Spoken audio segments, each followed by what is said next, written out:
የስደቱ ዘመን ይቁም። ማን ይፍረድ? ማን ይፍረድ? መልስ ስጠን። ከአርያም ክንድህን ላክልን። ከህዝብ ድምጽ መሆኑ ውጪ መሆኑ በራሱ ስሜት አይሰጥምና እኔ እቀበላለሁ። ያንን ከነማይ ካድራ ከነጭልጋ ሰምታ አርሲ ማቅለበሰች በወለጋ ቀንታ። ህዝቡን ሊጠብቅ የሚገባው አካል ነው ህዝቡን የሚያሳድደው። ህዝቡን ሊጠብቅ የሚገባው አካል ነው ህዝቡን የሚገድለው። ፍትህ እንዲሰጥ የሚጠበቅበት አካል ነው ፍትህ የሚነፍገው። አምና በእንትን ሰበብ ዘንድሮም በእንትና ሰበብ እያረጉ ይጥሉናል አርደው። እኛን ካልገደለ ሚኖር አይመስለውም የመጣ ይሄደው።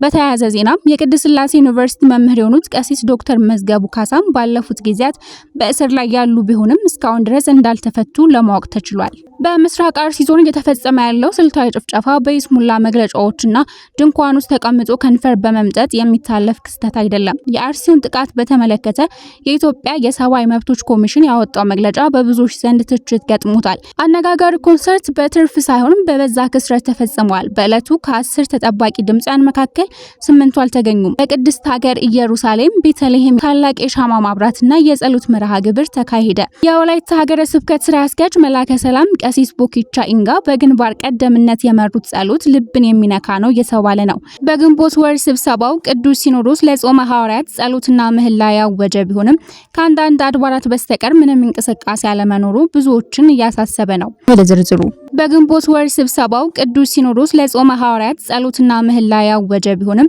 ከአንዳንድ አድባራት በስተቀር ምንም እንቅስቃሴ አለመኖሩ ብዙዎችን እያሳሰበ ነው። የአድባራትና የገዳማት አስተዳዳሪዎች የቅዱስ ሲኖዶስን ውሳኔ ባይቀበሉ እንኳን ስለሚሞቱትና ስለሚሰደዱት ካህናትና ምእመናን ብለው ጸሎትና ምህላ ለማድረጋቸው ኦርቶዶክሳዊ አንድነትን የሚሸረሽር ተግባር መሆኑ ግልጽ ነው።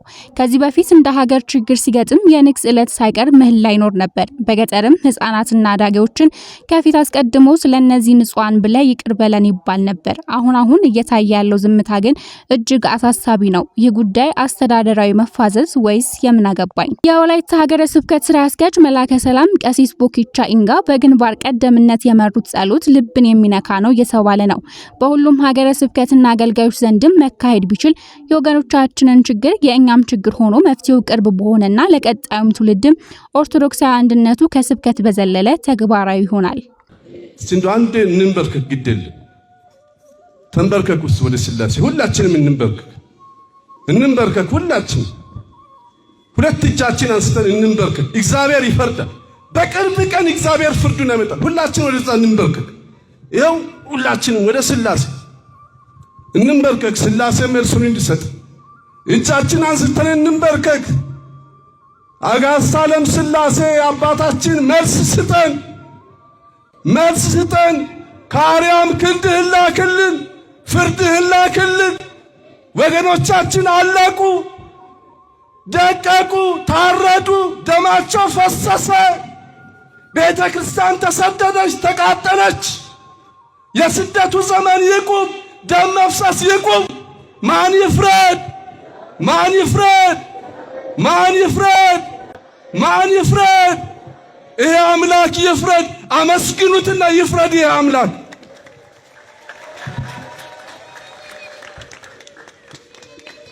ከሱ መልስ እንጠብቃለን። እናምናለን። መልስ እንደምሰጥ እናምናለን። እዚህ በኋላ ክርስቲያኖች አንድነታችንን ማጥበቅ አለብን። አንድነት በኢትዮጵያም በመላው ዓለም ያሉ ክርስቲያኖች አንድነት ያስፈልጋል፣ ህብረት ያስፈልጋል። ወገኖቻችን ስታረዱ ወዲያውኑ ወደ ቤተ እግዚአብሔር ተሰብስበን ማልቀስ። በቃ ሰውን ክፉ አትናገሩ፣ አትሳደቡ፣ ሐሰትም አትናገሩ። ማልቀስ ብቻ። መድኃኔዓለም እንባችንን ያብስል። ህዝቡን ሊጠብቅ የሚገባው አካል ነው ህዝቡን የሚያሳድደው። ህዝቡን ሊጠብቅ የሚገባው አካል ነው ህዝቡን የሚገድለው። ፍትህ እንዲሰጥ የሚጠበቅበት አካል ነው ፍትህ የሚነፍገው። ኦርቶዶክሳውያን በግፍ እና በገፍ ግልጽ በሆነ ሁኔታ በህገ መንግስት ሳይቀር በአሰራር ሳይቀር በአዋጅ ሳይቀር እየተገደሉ እየተሳደዱ ንብረታቸው እየወደመ ልክ እንደ መንገድ ላይ ስጦ ማንም እየዘገናቸው ለነዚህ ለመጮህ አይደለም ኦርቶዶክሳዊ ሆነን ኦርቶዶክሳዊ ያልሆነ ማንም ጥሩ ህሊና ያለው ሰው ግዴታው ነው። መብት ብቻ ነው፣ ይሄ ግዴታ ነው። ሰው የመሆን ግዴታ ነው። ነውርን ለመቃወም ሰው መሆን በቂ ነው የሚባለው ግን ይሄ ከዛ በላይ ነው። አምና በእንትን ሰበብ ዘንድሮም በእንትና ሰበብ እያረጉ ይጥሉናል አርደው። እኛን ካልገደለ ሚኖር አይመስለውም የመጣ የሄደው ህመምህን ሳይሽር ቁስልህን ሳያክም ማን እንደገደለ ሊያስረዳ ሲደክም እንደማይቀር አውቀህ ይቀራል ያልከው ግፍ ወይ ለመኖር ታገል ወይ ሞትህን ደግፍ። አሬ ይደብራል በጣም። ከነማይ ካድራ ከነጭልጋ ሰምታ አርሲ ማቅለበሰች በወለጋ ቀንታ አውርቼ ባልፈይድ ለውጥ ባላመጣም አፌ ይናገራል እኔ ዝም አልልም። አቦተ ህጉን ከቃጠሎ ለማትረፍ ደብተራና ካህናቱ ሲጣደፍ ደወሉን ሲደውል ከመቅደስ ሲጣራ ቀሲስ መነኮሳት ሲታረድ በተራ እኔ እንኳ ዝም ብል ያለቅሳል ተራራው ይረግፋል ቅጠሉ ንጹህ ደም አፍስሶ እንዴት ሊኖር ቃሉ። ዝም አልልም አንገት የሚያስደፋው ያ የጭካኔ እጅ ባንድለት ሲቀጥፍ እናትን ከነልጅ ችዬ ዝም አልልም። በማለዳው ጤዛ በሰላሙ ወገግ ባጭር እየቀጨ የነገውን ሐረግ በብልጭልጭ ዘመን ያልገዛው ፍትወት በከሳ ሰውነት በደከመ ጉልበት የዓለም ሰላም ተማጽኖ ለነፍሱ ባደረ ስጋን አሸንፎ ከደመና ርቆ ምንጩን በመረጠ ሞት ተፈረደበት በመናኝ ወገኔ መስቀል በጨበጠ።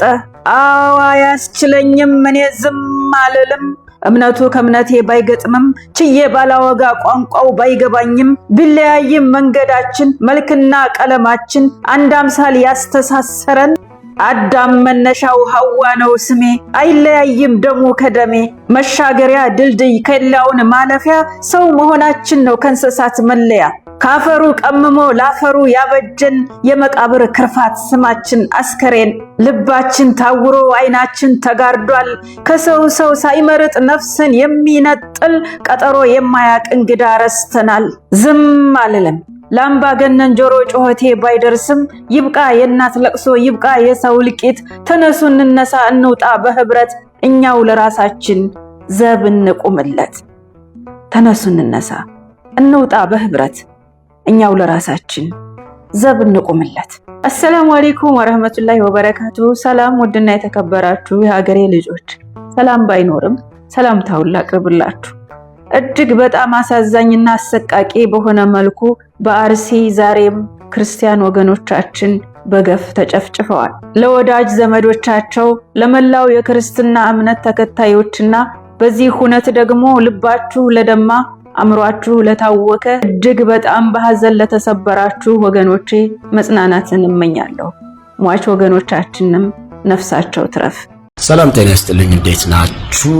ይህንን መልእክቴን እንግዲህ ለሁሉም እንድታደርሱልኝ እፈልጋለሁ። በዛሬው ኮንሰርት ላይ አልገኝም።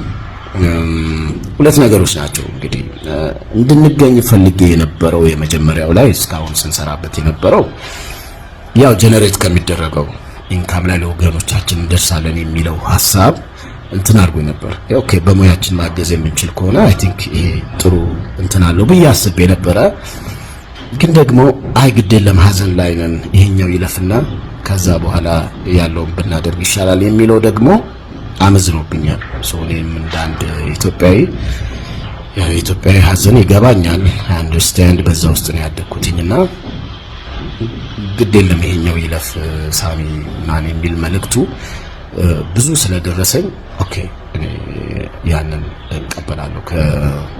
ከህዝብ ድምጽ መሆኑ ውጪ መሆኑ በራሱ ስሜት አይሰጥምና እኔ እቀበላለሁ ያንንና የዛሬ ኮንሰርት ላይ አልገኝም። አዘጋጆቹን ኦፍ ኮርስ ከልብ ይቅርታ ልጠይቃለሁ። ይሄም ስለተፈጠረ ያላሰብነው ነገር ነው ሀፕን ያደረገውና ከአቅም በላይም ስለሆነ እናንተን ይቅርታ ጠይቃለሁ። ግን አዘ ሴም ታይም ደግሞ እዚህ ጋር የህዝብንም ጥያቄ ደግሞ ማክበር ያስፈልጋል። ከስሜትም አንፃር ከራሴም ካደኩበትም ነገር ጋር ሳላውሰው ሴንስ ይሰጣልና ይሄኛውን አድልቶብኛል እና እንግዲህ 10 ጊዜ ለካ አንድ ጊዜ ቁረጥ ነው የሚባለውና እስከ መጨረሻው በደንብ ላስብበት ሞክሬያለሁ።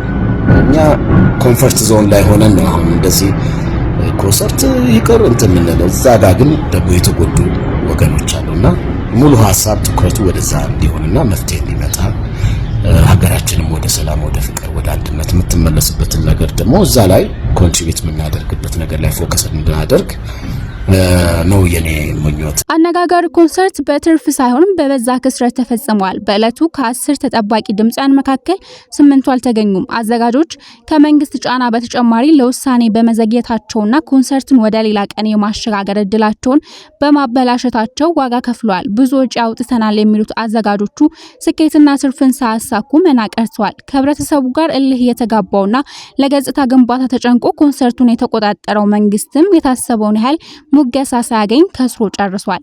በምስራቅ አርሲ ዞን እየተፈጸመ ያለው ስልታዊ ጭፍጨፋ በይስሙላ መግለጫዎችና ድንኳን ውስጥ ተቀምጦ ከንፈር በመምጠጥ የሚታለፍ ክስተት አይደለም። ይህ ጥቃት የኦርቶዶክሳዊን ማህበረሰብ የህልውና መሰረት ለማፍረስ የታቀደ መዋቅራዊ በደል ነው። የአርሲውን ጥቃት በተመለከተ የኢትዮጵያ የሰብአዊ መብቶች ኮሚሽን ያወጣው መግለጫ በብዙዎች ዘንድ ትችት ገጥሞታል። የተተቸበት ምክንያትም ከቦታው አጣርቻለሁ ባለው መረጃ መሰረት የሞቱትን ኦርቶዶክሳውያን ቁጥር በመካዱ ነው። ኢሰመኮ በመግለጫው ለጊዜው በውል ባልታወቁ ቤቶች ላይ ቃጠሎ መድረሱን፣ የጸለታ ቅዱስ ገብርኤል ቤተክርስቲያን መቃጠሉን ያመነ ሲሆን ቢዮ ቡጡሌ የሼክ ሙስታፋ መስጂድ አጥር ላይ ጉዳት መድረሱን ገልጿል። ቀጥሎም በድለተ ጫፋ ጤና ጣቢያ በነዋሪዎች መኖሪያ ቤቶችና የንግድ መደብሮች ላይ በመደዳ ዘረፋ መፈጸሙን እንዲሁም ከ2650 በላይ የሚገመቱ የአካባቢው ነዋሪዎች መፈናቀላቸውን ኢሰመኮ አረጋግጫለሁ ብሏል። ይህን ይበል እንጂ የሟቾች ቁጥር ግን ሀገረ ስብከቱ ካወጣው ሪፖርትና መሰረት ሚዲያ ከቦታው ደረሰኝ ካለው መረጃ ጋር ፈጽሞ አይገናኝም። ኢሰመኮ በመግለጫው በአካባቢው በአካል በመገኘት ከዓይን እማኞች፣ ከተጎጂዎች፣ ከተጎጂ ቤተሰቦችና ከሚመለከታቸው የመንግስት አካላት ባሰባሰባቸው መረጃዎችና ማስረጃዎች ራሱን የኦሮሞ ነጻነት ሰራዊት ብሎ የሚጠራው በተለምዶ ኦነግ ሸኔ ታጣቂ ቡድን በፈጸመው ጥቃት የመንግስት የጸጥታ ኃይል አባላትና ሲቪል ሰዎች መገደላቸውን፣ ነዋሪዎች መፈናቀላቸውን፣ የንብረት ውድመትና ቃጠሎ መድረሱን ለማረጋገጥ ችያለው ያለ ሲሆን ሟቾቹን ግን እንደ ከዚህ በፊቱ በቁጥር አልጠቀሰም። የአርሲ ዞን የአሰኮ ወረዳው ፖሊስ አዛዥ አቶ አባቡ አብደላ በቁጥጥር ስር መዋላቸው የተሰማ ነው። የአሰኮ ወረዳ ፖሊስ አዛዥ አቶ አባቡ አብደላ በቁጥጥር ስር የዋሉ ሲሆን የሰላምና ጸጥታ ኃላፊው ደግሞ በጸጥታ ኃይሎች እየተፈለጉ ሲሆን ለጊዜው ከአካባቢው ተሰውረው ያሉበት እንደማይታወቅ ታውቋል። በቅድስት ሀገር ኢየሩሳሌም ቤተልሔም ታላቅ የሻማ ማብራትና የጸሎት መርሃ ግብር ተካሄደ። በአርሲ ምድር በንጹሃን ክርስቲያኖች ላይ የተፈጸመውን ዘግናኝ የጅምላ ፍጅት ለማሰብና ለመዘከር ግንቦት 29 ቀን 2018 ዓ.ም በቅድስት ሀገር ኢየሩሳሌም በሚገኙ ታሪካዊ የኢትዮጵያ ገዳማት እንዲሁም በጌታችን በተወለደበት በቤተልሔም እጅግ ልብ የሚነካ የጸሎት የኪዳንና የሻማ ማብራት መርሃ ግብር ተካሂዷል። የሰማዕታቱን ክቡር ደምና ሰቆቃ በማሰብ በቅድስት ሀገር የተካሄደው የሐዘን መርሃ ግብር በኢየሩሳሌም በደብረ ገነት ኪዳነ ምሕረት ገዳም በታላቅ ድምቀትና ሐዘን ተጀምሯል። የዕለቱን መርሃ ግብር በበላይነት በመሪነት የመሩት የቅድስት ሀገር ኢየሩሳሌም የኢትዮጵያ ገዳማት ሊቀ ጳጳስና የቅዱስ ሲኖዶስ አባል የሆኑት ብፁዕ አቡነ ናትናኤል ናቸው። የባህር ዳር ዩኒቨርሲቲ ተማሪዎች የአርሲውን ግፍ የሚያወግዝ ሰላማዊ ሰልፍ ማከናወናቸው የተሰማ ነው። ከነሱ አስቀድሞ የመቱ ፈለገ ሕይወት የነገረ መለኮት መንፈሳዊ ኮሌጅ የዘንድሮ ተመራቂ ደቀ መዛሙርት አርሲ በግፍ ለተሰዉ ሰማዕታት ሐዘናቸውን ገልጸዋል። ተመርቀው ሲወጡ የሚያገለግሉት ምእመኑን ነው። ምእመን ከሌለ ደግሞ አገልግሎታቸውም ሆነ መመረቃቸው ከንቱ ነው። ተግባራቸው ዘመኑን ከዋጀ አገልጋይ የሚጠበቅ ነው። 2015